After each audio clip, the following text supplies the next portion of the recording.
রাজধানীতে যে অফিসটা ছিল দলের, অফিসে যাচ্ছিলাম। তো কাছাকাছি যখন এসেছি তখন রাস্তার এক জায়গায় একটু জটলা, কয়েকজন মানুষ, একজন মহিলা শুয়ে আছে বোধহয়, সাথে এক ছোট বাচ্চা ছিল, হ্যাঁ মেয়ে ছিল বোধহয় খুব সম্ভব।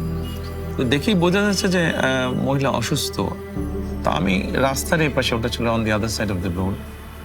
অফিসে তখন ফোন করলাম আমার এক সহকর্মীকে, বললাম যে কোথায় তুমি? ও বললো ভাই আমি অফিসে। কারণ তুমি, আমি অমুক জায়গায় আছি, তুমি আসো।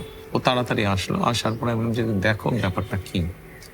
আমি আর ওই জটলাতে যাইনি, আমি তো ও দেখে এসে আমাকে বলল যে খুব সম্ভবত মহিলাটা খুব অসুস্থ, এবং আমি তখন ওকে আমাদের জন্য অফিসে যে ডাক্তার ছিল ও যোগাযোগ করো, দেখো মহিলাটা কিভাবে সহযোগিতা করা যায়। তারপরে মহিলাটাকে হসপিটালাইজ করা হয়, পরে আলহামদুলিল্লাহ সুস্থ হয় মহিলাটা।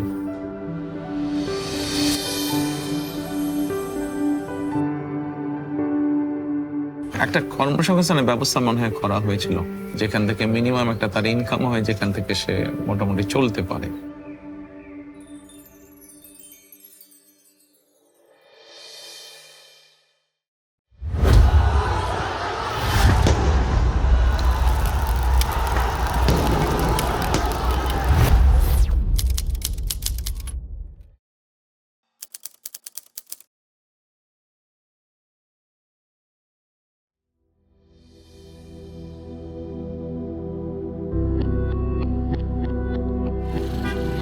আমাদের বৌদ্ধ মন্দির থেকে তিলপাপাড়া অনেক দূর। ওখানে যেয়ে কিছু মানে 1 ঘন্টার ভিতরেই উনি ওখান থেকে মনে করেন দগ্ধ অবস্থায় সমস্ত বিশ্ব রোড হয়ে আপনার বৌদ্ধ মন্দির এসেছে। আর সে নিজের গায়ের কাপড় চোপড় খুলে খুলে ফেলেছে। কত মানুষ রাস্তায় ছিল, কেউ বাঁচানোর চেষ্টা করেনি। তখন বৌদ্ধ মন্দিরে এসে আমাদের পরিচিত একটা দোকান, সেখানে ওনাকে বরফ টরফ দিয়ে, হরতাল ছিল, গাড়ি যাচ্ছে না। পরে আমার ভাইয়েরা জোর করে একটা গাড়ি নিয়ে নিজেরাই চালিয়ে নিয়ে গিয়েছে আপনার বাণী মিডে। পরের দিন আমি আমার আব্বুকে দেখতে যাই, তখন আমার আব্বু আমার দেখে কান্না করছিল। মানে বোঝাচ্ছিল যে তার গা ঝুলে পড়ে যাচ্ছে, হয়তো তার কষ্ট হচ্ছিল, সেটা বোঝাচ্ছিল আমাদের 2 বোনকে মাথায় হাত দিয়ে। ওগুলো মানে আমাদেরকে দেখছিল, দেখে উনি একা একাই কান্না করছে। আব্বুকে তো ওইভাবে কখনো দেখিনি, মানে পুরো শরীর ব্যান্ডেজ করা ছিল। হসপিটালে যেয়ে দেখার পরে আমার মাথা ঘুরে যায়, আমি হসপিটালে অজ্ঞান হয়ে যাই।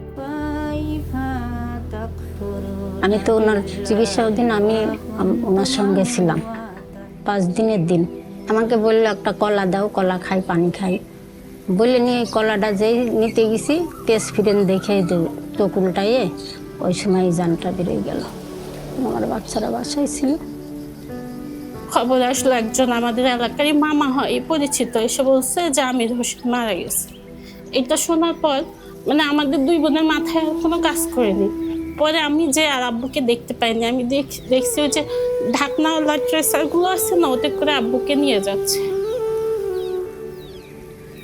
যখন লেখালেখি করে লাশের জন্য, আমি অনেক হাতে পায়ে ধরছি যে দেখেন আপনারা অন্তত পোস্টমর্টমটা করেন না।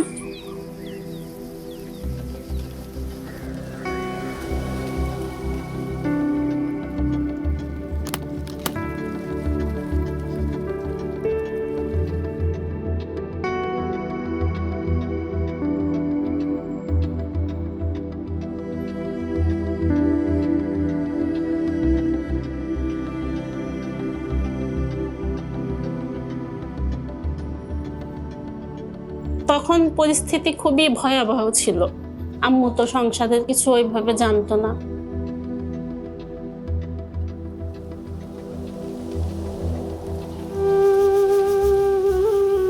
বাবা না থাকলে তো কিছুটা অসহায় লাগেই। আমিও ছোটবেলায় বাবা হারিয়েছি, কাজেই মাথার উপরে বাবার ছায়াটা না থাকলে তো অসহায় লাগে। সেটা ছেলে হোক মেয়ে হোক। হয়তো আমাদের সামাজিক ব্যবস্থায় মেয়েদের জন্য বিষয়টা একটু বেশি কষ্টকর। যখন তাদের এরকম ঘটনাটা ঘটে, তারপরে থ্রু ডক্টর আমান আমরা হেল্প করতাম ফ্যামিলিটাকে। করে একদিন আমান ভাই আমার ওখানে যাই, যে বলে আপনার আমরা মাসে কিছু যদি অনুদান করি আপনি কি চলতে পারবেন? বললে আপনি কাউকে এই বিষয়টা কোনোদিন কেউ যাতে জানতে না পারে। 7 দিয়ে 8 দিয়ে মনে হয় 9টি যে বন্ধ হয়ে গেছিল, বন্ধ হয়ে কোনো খোঁজই পায় নাই। তখন আমি তো আর মনে করেন 8 সালের থেকেই মনে হয় বন্ধ হয়ে গেছিল। আমি তখন আমার নিরুপায় হয়ে আমি দেখলাম এ সম্ভব না, আমি তো আর পারতেছি না। স্বাভাবিক আমি জেলে যাওয়ার পরে তো ওই হেল্পটা বন্ধ হয়ে যায়। ওরাও সবাই তো সমস্যার মধ্যে, কি করবে। তখন আমার ওয়াইফকে জানায় বিষয়টি। তখন আমার ওয়াইফ আমাকে জেলখানায় জিজ্ঞেস করলেন যে এরকম না। বললাম যে হ্যাঁ এটা তো করতাম, বাট এখন তো পারছি না আমরা। ওনারা যখন 1 বছর খোঁজ না হয় তখন আমি খুবই অসুস্থ হয়ে পড়ছিলাম, কারণ আমার সাহসটা হারাই ফেলছিলাম। আমি সেলাই মেশিনে কাজ করে 3টা পেট, তারপরে লেখাপড়ার খরচ, তখন আমি নিজেই বাড়ি চলে আসছি। মনেও কখনো কল্পনাও করি নাই যে ওনারা আর আমার কোনোদিন খুঁজবে। বছর খানিক পরে তখন আবার আমার মামা একদিন ফোন দিয়েছে আমার আম্মুকে। তখন মনে করেন আমার সাহস, আমার একটা বুকে সাহস আসলো। সেই থেকে সমস্ত চিকিৎসার ভার আমার আম্মুর, আমার বড় বোন অসুস্থ হয়েছিল, সমস্ত চিকিৎসার ভার আমার মামাই মানে ওনার দায়িত্বেই করিয়েছে আমার আম্মুকে।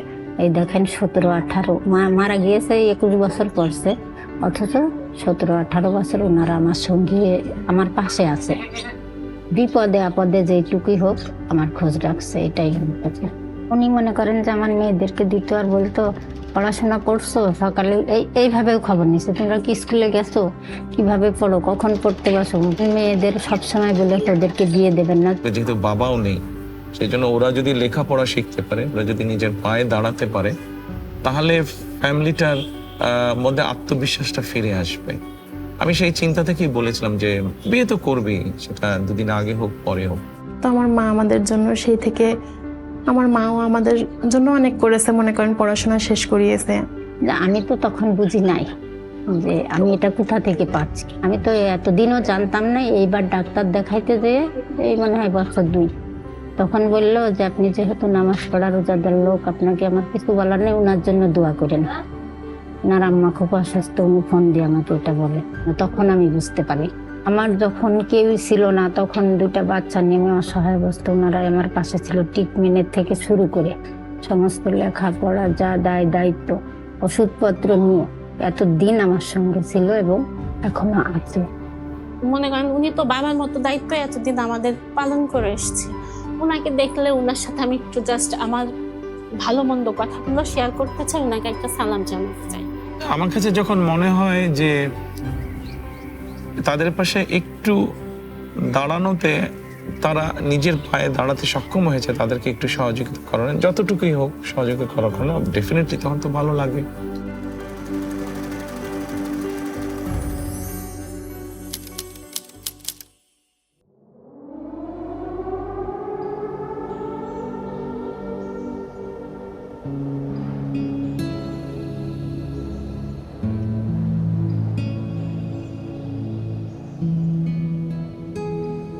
সময়টা ছিল শীতের সময়। জেলখানায় আমার সাথে একটা ছেলে থাকতো। ওই ছেলেটা আমাকে এমনি কথায় বলছে যে জেলখানায় এরকম অনেক মানুষ আছে, গরিব মানুষ আছে, বিশেষ করে বয়স্ক মানুষ। মহিলাদের ক্ষেত্রে এটা আছে বেশি, পুরুষদের ক্ষেত্রেও আছে। অনেকে এরকম আছে যাদেরকে কেউ দেখতে আসে না, যাদের কোনো ফ্যামিলি তেমন আসে না, গরম কাপড় নেই এদের।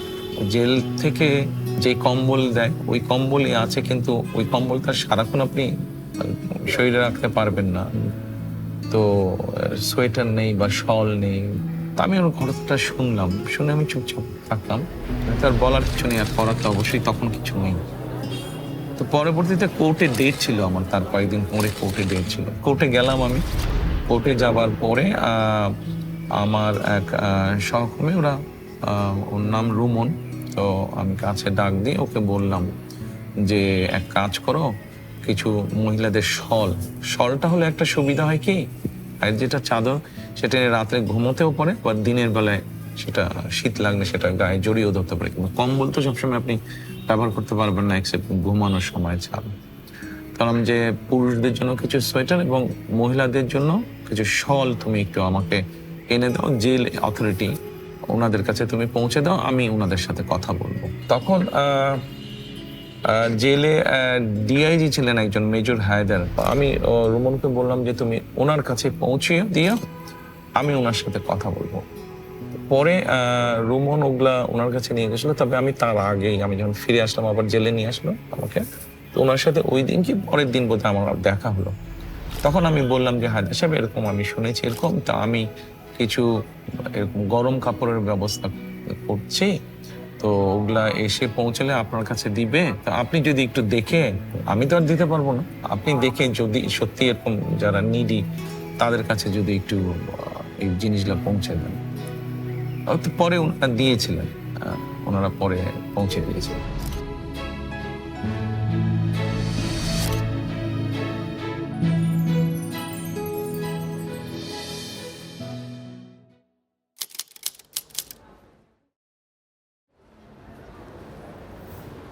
আমার বাবা একজন স্কুল টিচার, মাদ্রাসার টিচার, কিন্তু পরিবারে আমাদের তো 5 ভাই আমরা বেসিক্যালি। তো সেই সময় আমার বাবার জন্য এডুকেশন যে এক্সপেন্সটা সেটা ব্যয় করা বেশ কষ্টকর হচ্ছিল আর কি। আমার বাবা একজন কৃষক, আমার আরও 2টা বোন আছে, এর মধ্যে আমি মেডিকেলে চান্স পাই। আমার বাবা যেহেতু কৃষক, ওনার জন্যে এই 3 জনকে একসাথে এই যে এটার যে খরচটা এটা ক্যারি করা আসলে অনেক কঠিন ছিল। অন্যান্য ভাই যারা ছিল, যারা ভার্সিটিতে পড়তো, তাদের থেকে কিন্তু আমার খরচটা একটু বেশি ছিল। সেই সময় একটা প্রেশার নিয়ে, একটা টেনশন, বুঝছেন তা। অনেক ছেলে মেয়ে আসতো, meritorious result, very good, excellent result, কিন্তু মেডিকেল বা ইঞ্জিনিয়ারিং বা আর্কিটেকচার এই পড়াগুলো তো একটু এক্সপেন্সিভ, বেচারারা এফোর্ড করতে পারতো না। আমার প্রতিদিনের টেনশন হইতো যে আসলে কি মানে এইভাবে কি লেখাপড়া কন্টিনিউ করা সম্ভব। যখন আমি ফার্স্ট ইয়ারে থাকি তখন তো আমি টিউশনি খুঁজতেছিলাম, তো শুরুর দিকে ওইভাবে কোনো টিউশনি পাওয়া যাচ্ছিল না। যে কোনো কারণেই হোক, আমার স্ত্রী যেহেতু একজন ডাক্তার, সে কারণে হয়তো নিজের অজান্তেই হয়তো মেডিকেলের বিষয়টা চলে এসছে আমার সামনে। সেই সময় আমার পাশে বিটু ভাই, এই ওনারা আমাদের সঙ্গে কমিউনিকেট করলেন আর কি, করলেন যে ওরা প্ল্যান করলেন, যে বললেন যে আমরা তো তোমার রেজাল্ট দেখেছি, তোমার সম্পর্কে শুনেছি, আমরা তোমাকে একটা স্কলারশিপ দেওয়ার জন্য সিলেক্ট করেছি। কিছু ক্রাইটেরিয়া ছিল আমাদের, রেজাল্টটা দেখবো আমরা, এবং তার মানে ফাইন্যান্সিয়াল ব্যাকগ্রাউন্ডটা সত্যি ডিজার্ভ করে কিনা, কারণ আমাদের তো রিসোর্স অল্প রিসোর্সের মধ্যে যেহেতু আমরা দিব, তো সেই জন্য আসলে সে ডিজার্ভ করে কিনা সেই সাপোর্টটা, তো ওটা আমরা চেক করতাম ভালো করে। এবং আমার পুরো ফ্যামিলিতে কোনো ডাক্তার নেই, আমাদের ফ্যামিলিতে কোনো ডাক্তার নেই বেসিক্যালি। তো আমি কিন্তু পার্ট ডক্টর, তারা চাইতেন যে তার একটা ছেলে ডাক্তার হবে, আর আমিও বেসিক্যালি এটা আমি চাইতাম যে আমিও ডাক্তার হব। তো এই সময় যখন এই হেল্পটা যখন চলে আসলো, তো বাবার জন্য একটা মানে গ্রেট একটা রিলিফ হয়েছিল আর কি, অনেক বড় একটা রিলিফ হয়েছিল আর কি। পুরো মানে ফার্স্ট ইয়ার থেকে শুরু করে একদম ইয়ার পর্যন্ত, ফাইনাল ইয়ার পর্যন্ত, যতদিন আমি ইন্টার্নিতে না যাচ্ছি এবং ইন্টার্নের ভিতর না পাচ্ছি, এই সময়টা পর্যন্ত ওরা কিন্তু আমাকে ফুলি একটা ফাইন্যান্সিয়াল সাপোর্ট আমাকে দিয়েছে। তারা শুধু মানে ফিনান্সিয়াল সাপোর্ট দিয়েছে ব্যাপারটা এরকম না, মাঝে মাঝেই আমার মানে পড়াশোনা কীরকম হচ্ছে, আমার রেজাল্ট কীরকম হচ্ছে, আমি কি প্রোগ্রেস করছি কি না, বা অন্য আনুষঙ্গিক কোনো প্রবলেম আছে কি না, আমাদের আর কি ধরনের সহযোগিতার প্রয়োজন, এগুলো সব কিছুই খোঁজখবর নিতেন। এখন বড় হয়ে গেছে, এখন ফুল ফ্লেজের ডাক্তার হয়েছে অনেকে, বিসিএস পরীক্ষাও মনে হয় দিয়েছে, কেউ বিসিএস পরীক্ষা দিয়েও আপনার মেডিকেলে জয়েন করেছে। তো আমাদের এই স্কলারশিপটা যে জনাব তারেক রহমান স্যার দিয়েছেন, মানে এটা কখনোই আমাদেরকে মানে ইনফর্ম ওইভাবে করা হয়নি। তখন আমি জিজ্ঞাসা করছিলাম যে আসলে ফান্ডিং করা হচ্ছে, ডিটেলসটা আমাকে একটু বলা যাবে? তো ডিটেলস করে না, আপনাকে এটা স্কলারশিপ দেওয়া হচ্ছে, এখন ডিটেলস এত কিছু বলা যাবে না, আপনি নিতে থাকেন, আমরা আপনার সঙ্গে কমিউনিকেট করবো। এখন হয়তো কেউ কিছু হয়তো বা জেনেছে, বাট মোস্টলি জানে না। সব মিলে এটা আসলে একটা মানে মানুষের পাশে দাঁড়ানোর অসাধারণ একটা দৃষ্টান্ত। আজকে আমি মানুষকে সেবা করতে পারতেছি, এইটা সম্ভবই হইতো না যদি আমি ওই সময় আমার জার্নিটা কমপ্লিট করতে না পারতাম। একজন ডক্টরকে ডক্টর বানানো শুধু একটা মানুষকে উপকার করা না, এটা হাজার মানুষের উপকার করা। আপনি যখন একটা লক্ষ্য বা উদ্দেশ্য নিয়ে, ঠিক আছে, আপনি যখন একজনের পাশে দাঁড়াচ্ছেন, আপনার যতটুকু সম্ভব আপনার পক্ষে, এবং যখন দেখছেন যে আপনি যে উদ্দেশ্যে দাঁড়িয়েছেন এবং ওই মানুষটা তার লক্ষ্যে পৌঁছেছে, এটাতে ডেফিনেটলি আপনি ভালো ফিল করেন।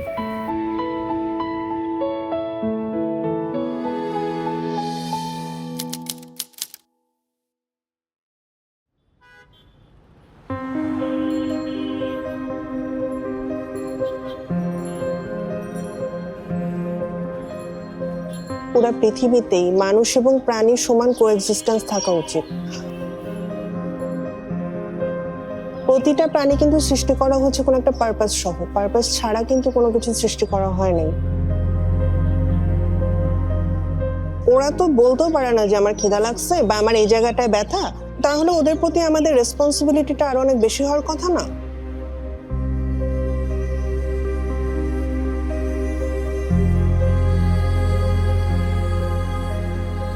কিন্তু আমাদের মতো দেশগুলোতে যেটা হয় যে আমরা প্রাণীদেরকে একদম একটা সাইডে সরায় ফেলছি। আমি ছোট থেকে যেটা দেখতাম যে ওদের চোখ তুলে ফেলছে, কান কেটে নিচ্ছে, লেজ কেটে নিচ্ছে, হাত পার উপর দিয়ে গাড়ি চলে যাচ্ছে, ওরা ওভাবেই পড়ে আছে, কেউ দেখছে না। তো ছোট থেকে এই অবস্থাটা দেখতে দেখতে আমার ইচ্ছা ছিল আমি ওদের জন্য কিছু একটা করব।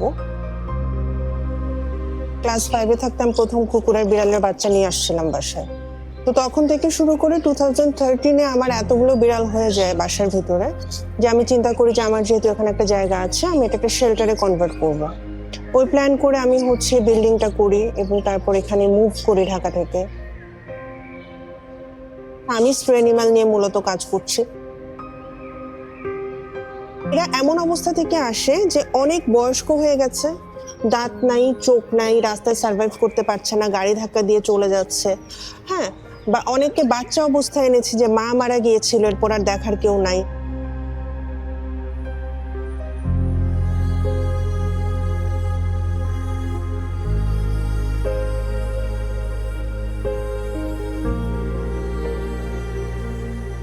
আমাদের এখানে অনেকগুলো আছে চোখে দেখতে পায় না, ওরা একটু এদিকে ওদিকে ঘুমায় থাকে, খুব একটা মুভ করে না। আর হাফ প্যারালাইজড অনেকগুলো আছে যারা ঠিক মতো হাঁটতে পারে না। তোরা রাস্তায় খাবার পাবে কিভাবে আর খাবে কিভাবে, যেখানে সুস্থ কুকুরে সার্ভাইভ করে না।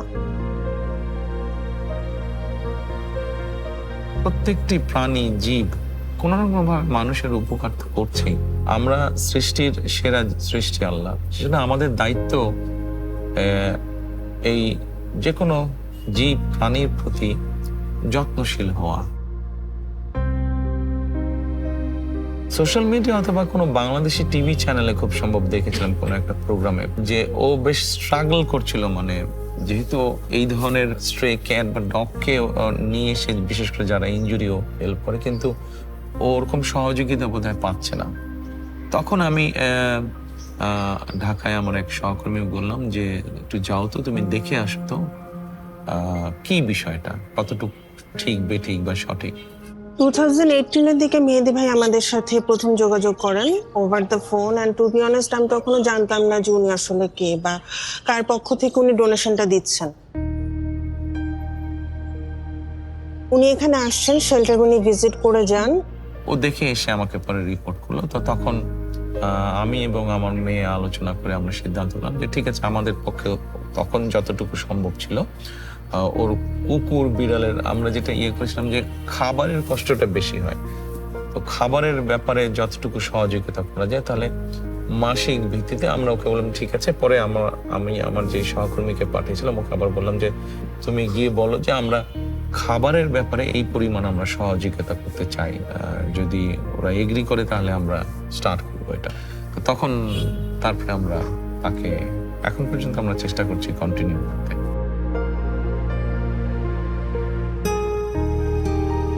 আমরা কোথাও কোনো ডোনেশন দিলে বা ফান্ড দিলে আমরা চাই যে আমাদের নামটা হোক, আমাদের নামটা সামনে আসুক।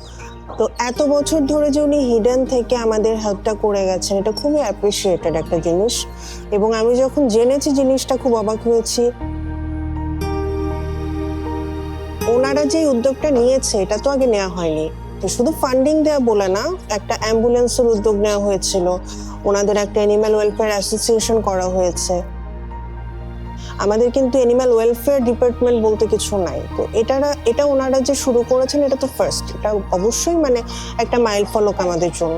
অন্তত একটা জীব হিসেবে যদি আমরা কিছুটা হলেও সহানুভূতিশীল হই এই সৃষ্টিগুলোর প্রতি, শুধু জীবজন্তু কেন, গাছপালা, আমাদের আশেপাশে যে গাছ আছে, গাছপালা সবকিছুর প্রতি, তাহলে আমরা যেরকম একটা সুন্দর পরিবেশ, সুন্দর সমাজ, সুন্দর রাষ্ট্র, সবকিছুই একটু হলেও সুন্দর করে গড়ে তুলতে পারবো। তো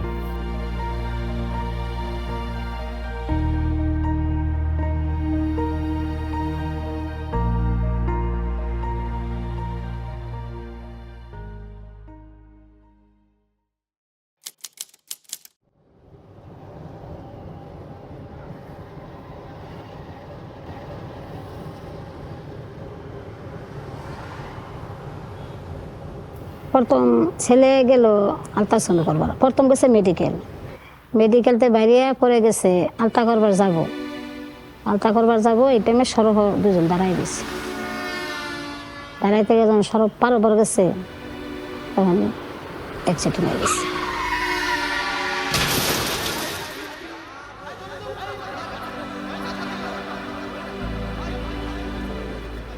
দূর পরে গিয়ে দিয়ে একটা সিএনসি খারাপ, সিএনসিটা খারাপ করি টান দেয় ওইটা পড়লাম,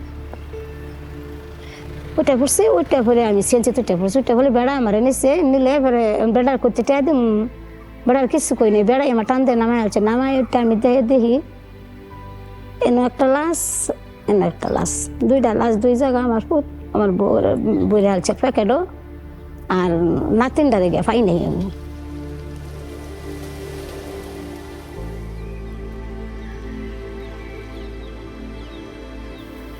আবুর মাথা এখানে ছিল না, সব মাথাটা ছিলান ছিল, মাথা এলে গেছে, আব্বার মুখ দেখা গেছিল না, আব্বারে চিনা গেছিল না।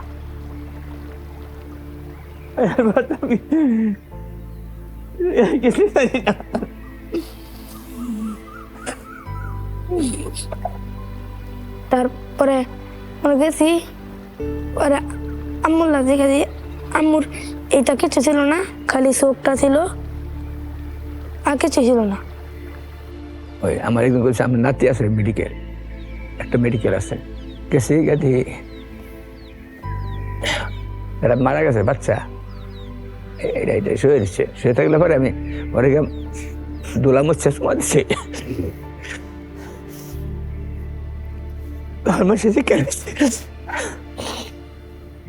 মারা গেছিল সঞ্জিদা, 3 বছর বয়স, 5 ছোট ছিল হয়।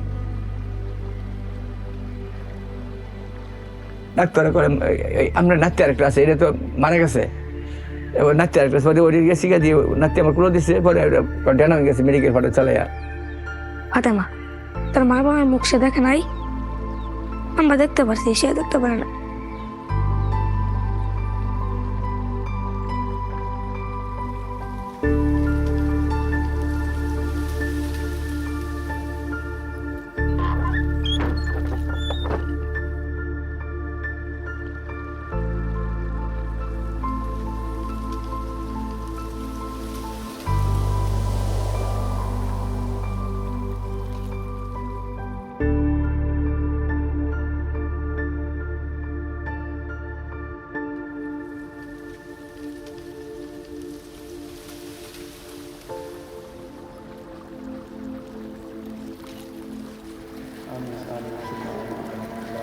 কয়েক বছর আগের ঘটনা, পত্রিকায় দেখে আমি জেনেছি ঘটনাটা। মাটা মারা যায় কিন্তু বাচ্চাটা ভূমিষ্ঠ হয়েছিল, বাচ্চাটাকে এতিমখানায় দিয়ে দিয়েছিল। আর্নিং সোর্স তো বাবা ছিল, বাবা মা দুজনেই মারা গিয়েছে, ওরা কয়েক ভাই বোন। দাদা দাদির সাথে খুব সম্ভব থাকে, এবং দাদা বা দাদির বোধহয় একজন প্যারালাইজ বোধহয়। আমরা তো এমনি অসুস্থ মানুষ, এরপরে আমি কাম কাজ করতাম আগে, তখন করার হয় না, করলে অসুস্থ হয়ে যাই, এরকম বড় বড় কাম করছি, তখন পুত মারার পরে তো আর আস্তে আস্তে এমনি অসুস্থ হয়ে গেছি। তখন আমি চিন্তা করে দেখলাম যে ওদেরকে যদি আমরা অর্থনৈতিক সহযোগিতা দিই, এমনও হতে পারে যে আশেপাশে হয়তো এমন মানুষ থাকতে পারে যারা কোনোভাবে তাদেরকে এক্সপ্লয়েট করে হয়তো অর্থনৈতিক সুবিধাটা সরিয়ে ফেলতে পারে। মানে দিচ্ছি আমরা তাদেরকে সহযোগিতা করার জন্য, কিন্তু হয়তো তারা বেনিফিটটা পাচ্ছে না, কেউ হয়তো সেখান থেকে সেটা সরিয়ে দিবে। তখন আমি ডিসাইড করলাম যে let us do something different. আমি বললাম যে ওদের সাথে বসো, কথা বলো, এসেনশিয়াল ফুড আইটেম কি পরিমাণ লাগে ফ্যামিলির এই কয়জনের মাসে। তখন মোটামুটি একটা এস্টিমেট করা হলো যে এই অ্যামাউন্ট চাল বা ডাল বা তেল বা চিনি বা নুন এগুলো লাগে। তখন আমি বললাম যে ঠিক আছে, তাহলে এখন থেকে আমরা তাদেরকে এসেনশিয়াল ফুড আইটেমের সাপোর্টটা দেবো। হয়তো আল্লাহ রহম করছে, আমি এটার উপায় আছেন, ভিক্ষা ছাড়া উপায় আছেন, আমার তো কিছু করার নাই। তা আলহামদুলিল্লাহ এখনো আমরা কন্টিনিউ করছি। আজকে বেশ কয়েক বছর হয়ে গেল, বাচ্চাগুলো বড় হয়েছে। মাঝে মাঝে আমি ছবিতে দেখি ওদেরকে, আমি বলি যে ছবি পাঠা আমাকে, ছবি দেখবো আমি, তোমরা যে দিচ্ছ জিনিসগুলো, I want to see that. ওটা দিয়ে আমরা যখন আল্লাহর রহমতে আমরা চলতেছি, দেখাউন্ডা চলে যাবে ভাই, আমার 1 মাস আল্লাহ চলে। বড় চালাইতেছে। আর রাইতে চুরি হয়ে যায়, রাইতে 10টা-11টা বাজে খাউন দিয়ে আইছি। কি করি? কি কষ্ট কষ্ট হয়ে গেছে, অনেকদিন কষ্ট হয়ে গেছে। কষ্ট গেছে, এটা আমি হয়তো বুক করছি, অনুভব করছি যে রাইতে 10টা, 8টা, 9টা, 10টা চুরি হয়েছে, খাওয়া গেছে। তার খাউন বন্ধ দেয় নাই, প্রত্যেক মাসে খাউন গেছে। 1 মাসও মিস দেয়নি খাওয়ান দিচ্ছে। মেঘ বৃষ্টি খাউন গেছে। যারা এই কাজগুলো করতে পছন্দ করে, যারা চায় এরকম করতে, পাশে গিয়ে দাঁড়াতে, দলমত নির্বিশেষে, এরকম অনেক মানুষকে আমরা চেষ্টা করেছি তাদের পাশে গিয়ে দাঁড়াতে, যারা আমাদের দলই করে না, আমাদের দলের সাথে যাদের কোনো সম্পর্কই নেই, বাট মানুষটা অসহায়, তার একটা সহযোগিতা বা সাহায্য প্রয়োজন, করেছি আমরা। ধন্যবাদ, মানে লাখ লাখ শুক্রিয়া, তাকে ভাষায় প্রকাশ করার মতো না। উনি যে উপকারটা যা করছে আর কি, এটা আমার ভাষায় করার মতো কোনো নাই, বলার মতো কোনো ভাষা নাই। বাচ্চাগুলো বড় হচ্ছে, বাচ্চাগুলো লেখাপড়া শিখবে, ইনশাল্লাহ নিজের পায়ে দাঁড়াবে। ওর বাবা মারা বেঁচে থাকলে তাই তো করতো তারা, তো বাবা মা আনফর্চুনেটলি বেঁচে নেই। এতটুকু যখন আসছে ইনশাল্লাহ বাকিটাও যাবে।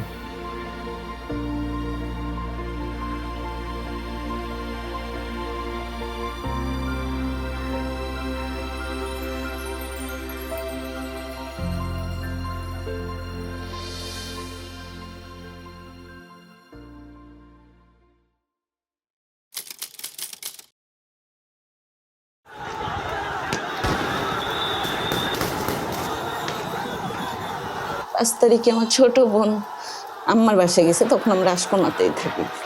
তো আমরা খবর দেখতেছি, আমি ছোট বোন ও নাচতেছে, মানে শেখ হাসিনা পালাইছে এটা দেখে ও ওই খবর টবর দেখলো। 4টা বেজে গেছে, ওর ফ্রেন্ডরা ফোন দিতেছে নিচে নামার জন্য। তো ও চলে যাইতেছে পর আমাকে বলতেছে, আম্মু আমি যাই। আমি কইছি আব্বু যেখানে যাও সন্ধ্যার মধ্যে চলে আসো, আম্মু তুমি টেনশন করো না, আমি চলে আসবো। তো নিচে যে 2 বন্ধুর সাথে চলে গেছে। 7:12 আব্দুল্লাহকে 2বার ফোন দিছি, ধরে নেয়। 7:19 আবার ফোন দিছি, 2বার ধরে নেয়। 3বারের মাথায় ও ধরছে। 36 সেকেন্ড ওর সাথে আমার কথা হয়েছে। সালাম দিয়ে শুধু বলছি, বাবা তুমি কোথায়? ও বলছে আম্মু এয়ারপোর্টের মাথায়। বলছি বাবা আজান দিচ্ছে, সন্ধ্যা হয়েছে না, আম্মু আধা ঘন্টার মধ্যে আসতেছে। 8:10 একটা আননোন নাম্বার থেকে ফোন আসছে, রিসিভ করতে করতে কেটে গেছে। আবার উনি কল দিছে। উনি শুধু ফোন দিয়ে বলছে, আব্দুল্লাহর আপনি কি হন? আমি বলছি আব্দুল্লাহর মা। কেন, কি হয়েছে? ও অ্যাক্সিডেন্ট করছে, আপনি একটু এখনই আসেন। আমি শুধু ওনাটা নিয়েছি আর আমার ব্যাগটা নিয়েছি আর মোবাইলটা নিয়েছি। তো এর মধ্যে আবার উনি ফোন দিছে, আছে আপনি তাড়াতাড়ি না আসলে ঢাকা মেডিকেল পাঠিয়ে দিবে। ওনার এই কথা শোনার পর আমি মোটামুটি যে আব্দুল্লাহর হয়তো গুলি লাগছে, রাস্তায় বেরোনোর পরে আমি বুঝি। তা আমি দৌড় দিয়ে ঢুকে গেছি। ঢুকে ও একটা কফি কালারের টাইস পরা, ওর চেহারা তো ঢাকা, ওর পায়ে সাদা সুতা বাঁধা দেখে আমি বুঝে ফেলছি যে আমার বাবাটা নাই। তা আমাকে ঢুকতেই দিতেছে না। মহিলা মানুষ বলতেছে আপনাকে ঢুকানো যাবে না, আপনি পুরুষ মানুষকে। তোর মামা গেছে, ওর মামা দেখে ওখানে অজ্ঞান হয়ে গেছে, আমি অজ্ঞান হয়ে গেছি।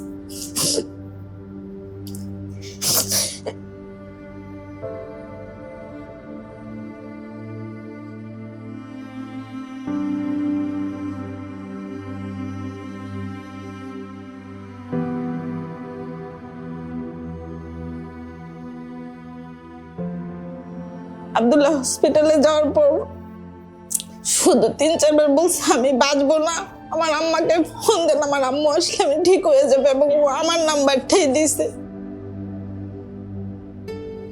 আব্দুল্লাহ মারা গেছে 5 তারিখে। আমি 8 তারিখ থেকে হসপিটালে ভর্তি জিসানকে নিয়ে।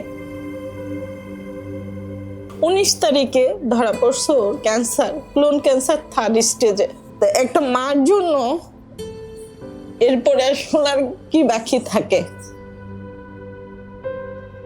যতটুকু মনে পড়ছে এই ঘটনাটা আমি সোশ্যাল মিডিয়ার মাধ্যমে জানতে পারি। জানার পরে আমি আমাদের বিএনপি পরিবারের আহ্বায়ক রুমন বহু বছর, গত 20-25 বছর ধরে রুমন আমার এই কাজগুলোতে আমাকে সহযোগিতা করে।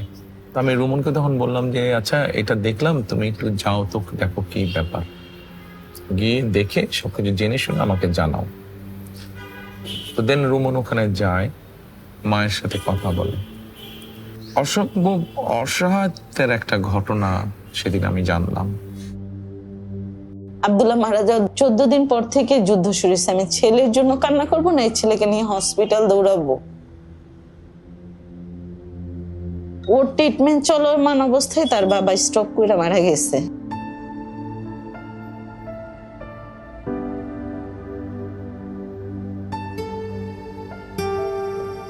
দিন শেষে আমার ছেলের জন্য আমি, আর আমার জন্য আমার ছেলে, আসলে আমরা অনেক একা।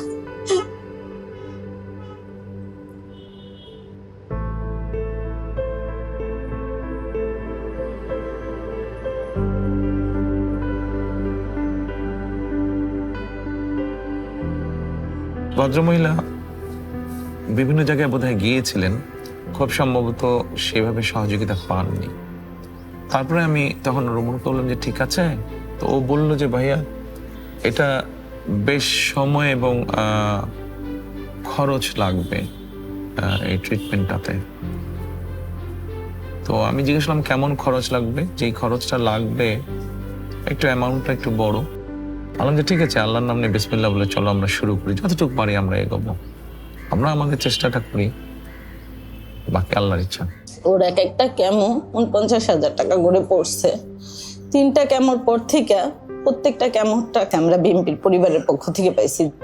উপর আল্লাহর পরে যদি কেউ আমাকে সাহায্য করে দেখে, আমরা বিএনপির পরিবার করছি, কারণ আমার ধরা সম্ভব ছিল না এই ট্রিটমেন্টটা করার। ওর 2টা অপারেশন আমি বাইরে করাইছি, বাইরে ডাক্তার দিয়ে, সিএমএইচ এর ডাক্তার দিয়ে বাইরে করাইছি, কারণ অনেক টাকা লাগছে। 2টা সার্জারির টাকাও সম্পূর্ণ আমরা বিএনপির পরিবার দিচ্ছি। তারেক রহমান নিজে ফোন করে জিসানের খবর নিচ্ছে আমাকে, ওনাদের গুলশান অফিসে ডাকায়া উনি আমার সাথে, আমার ছোট ভাইয়ের সাথে কথা বলছে জিসানের জন্য যা লাগে আমি করব, আমি যতটুকু পারি, আপনি শুধু শক্ত থাক। তখন তো বিধ্বস্ত উনি, স্বামী মারা গিয়েছে, বড় ছেলে শহীদ হয়ে গেছে জুলাই, ছোট ছেলে এরকম অবস্থা। ওনাকে সাহস দেওয়ার জন্য আমি বললাম যে আপনি চিন্তা করবেন না, আমাদের পক্ষে যতটুকু সম্ভব আমরা আপনার পাশে আছি, টেনশন করেন না, আল্লাহর উপরে ভরসা রাখেন, ইনশাল্লাহ আপনার সন্তান সুস্থ হবে। ওনাকে যদি আমি কৃতজ্ঞতা মুখেও বলি সেটা প্রকাশ করে শেষ করতে পারবো না। আমি নামাজ পড়ে ওনার জন্য, ওনার ফ্যামিলির জন্য দোয়া করি। আমাদের সফলতা বা আনন্দটা এখানেই যে বাচ্চাটা আলহামদুলিল্লাহ আজকে অনেক সুস্থ বাচ্চাটা। মানে আমি চাওয়ার আগে এত কিছু পাইছি যে চাওয়ার আর জায়গা নাই গা, মানে আমার কোনো কিছু ফুলফিল, আমার বাচ্চার চেয়ে বড় কিছু তো নাই। তারা আল্লাহর রহমতে তাদের উসিলায় আমি আমার বাচ্চাটাকে সুস্থ পাইছি, এটাই আমার জন্য অনেক অনেক অনেক আলহামদুলিল্লাহ। মাটাও যখন সেই প্রশান্তির হাসি দেয়, ওটাই আমাদের কাছে সবচেয়ে বড় পাওয়া।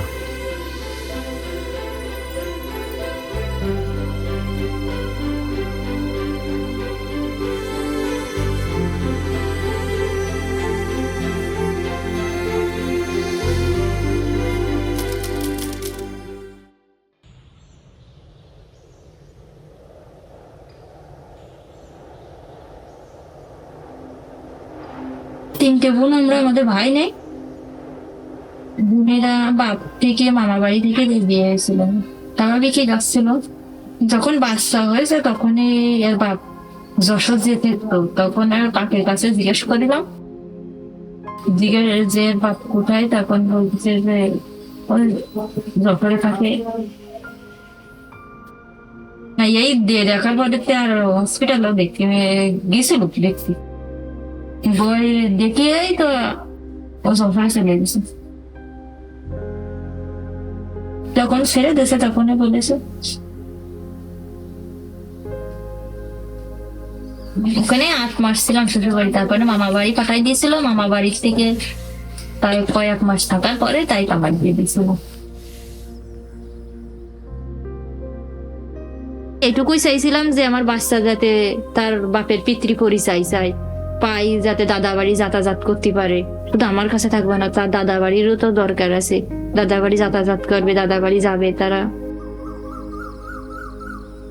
এখনো বাপের ইসির দিক থেকেও কষ্টেই আছে, কারণ আমার কাছে অনেক সময় বলে, এটা ভাই আমি বলতে পারি না। যখন আমার বাচ্চা জিজ্ঞেস করে সবার আব্বু আছে, সবাই বলে ওঠে আমার বাচ্চার অনেক পেরেন্ট, মানে কথা বলে বড় মানুষের মতো ইয়ে বলতে গেলে আমার আমি বলতে পারি না।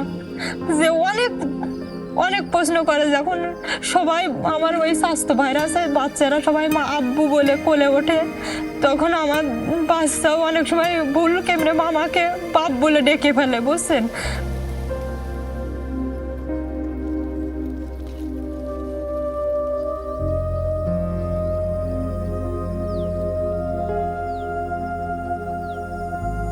অনেক কষ্টে ছিল, বাচ্চাটাও অনেক কষ্টে ছিল, আমার সাথে অনেক না খেতে গেছে বাচ্চাটাও।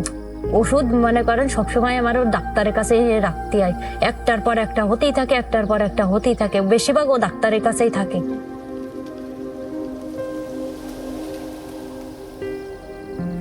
আমাদের থাকার ঘরও ছিল না, যে বাচ্চাটা নিয়ে থাকবো আমাদের থাকারও ঘর ছিল না। এইখানে একটা ভাঙ্গাচোরা একটা টালির ঘর ছিল, মানে মনে অবস্থা যে রাত থাকার মতো না। দিনের বেলা হয়তো বেড়ালাম চালালাম, রাত্রে আমরা থাকতে পারতাম না। পত্রিকা বা সোশ্যাল মিডিয়ার মাধ্যমে আমি জেনেছি। তারপরে আমি আমার অভ্যাস মতো আমার টিমকে আমি বলেছি, আচ্ছা এই বিষয়টা কি, একটু তোমরা আগে নিজেদের মতন করে জানো।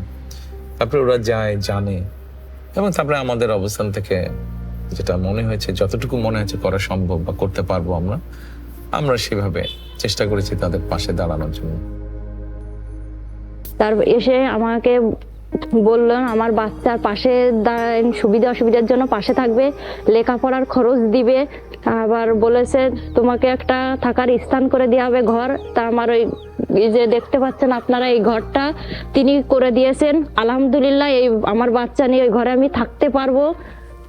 আর তিনি বলেছেন যে লেখাপড়ার খরচ নিব, দায়িত্ব তিনি পাশে থাকবে। একটি স্বাভাবিক বাচ্চার ভবিষ্যৎ যেমন হওয়া উচিত, ওই বাচ্চাটার ভবিষ্যতেও চেষ্টা করবো আমরা সেভাবেই গড়ে তুলতে। বাচ্চাটা এখন ছোট আছে, কয়েকদিন পর একটু বড় হবে, যখন স্কুলে যাওয়ার বয়স হবে ও স্কুলে যাবে ইনশাল্লাহ, শিক্ষা গ্রহণ করবে। এক সময় তার যেই যোগ্যতা আছে, মেধা আছে, সেটার ভিত্তিতে সেইভাবে সে এগিয়ে যাবে।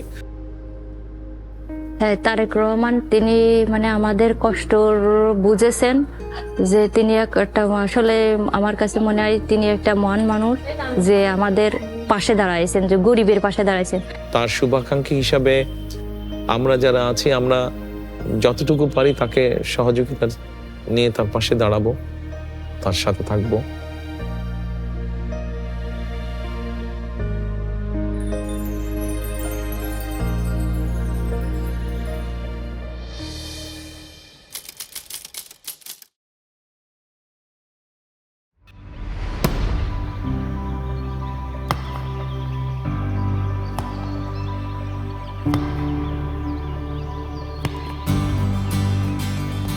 আমার বয়স 6 বছর 2 মাস চলে। আর যখন বয়স 3-3.5 বছর হয়, তখন তুই খেলাধুলা আমি শিখাই।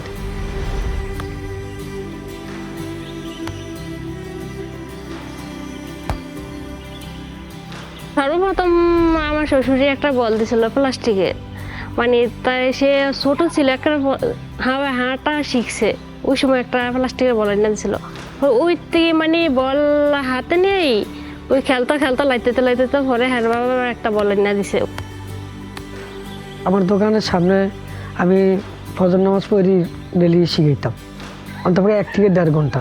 যখন 2-5-6 মাস খেলা শিখছে, তখন দেখি নিজেই সেতুভাবে আরও কয় আব্বা বল খেলতে জায়গা, হ্যাঁ খুব আগ্রহ। তখন দেখলাম আস্তে আস্তে যেটা শিখে আলাই দিলে সেটাই দেওয়া শিখে বা শিখতে চেষ্টা করে। তখন আমি বুঝছি না, আস্তে আস্তে মোটামুটি ভালো একটা কিছু করবে। আমাদের এলাকায় অনেক পোলাপাইন আছে, মোবাইলে ভিডিও করে টুরা প্রথম ইয়া করছে, পরে চ্যানেল আছে না, চ্যানেলে আসলো সবাই আইসা এটা ভিডিও টিডিও করে ভাইরাল করছে। আমাদের দলের একজন নেতা আছে আমিনুল, সবাই ওকে ফুটবলার আমিনুল হিসেবে জানে।